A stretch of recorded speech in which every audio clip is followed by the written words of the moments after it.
So on the one hand, you have a use like drinking water, which in all likelihood is, is going to be soon considered as an essential adjunct to the right of life.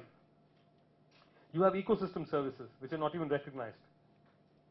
You have sustenance livelihoods, poor farmers, for example, who do take up a substantial portion of the 80% of water that go for irrigation. And then finally, you have commercial users. Potentially, these are the ones which are most amenable, at least to management or market instruments in order to encourage water efficiency.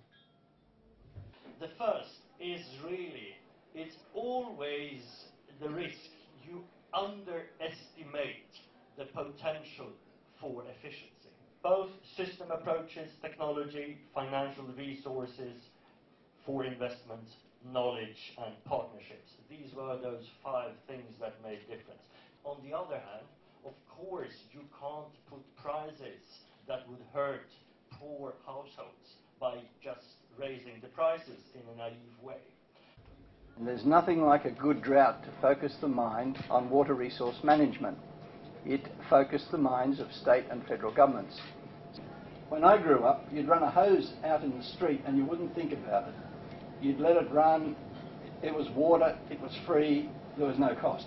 That attitude's changed in Australia now because people know that water has a cost.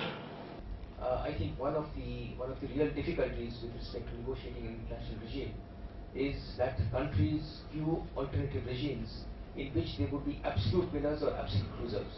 And nobody wants to be an absolute loser. And nobody really has come up with a framework in which everybody has gained something in the net. May not be equally, may not be equitably, but people perceive that, that various arrangements being pushed by various sides would place, countries and groups as net losers.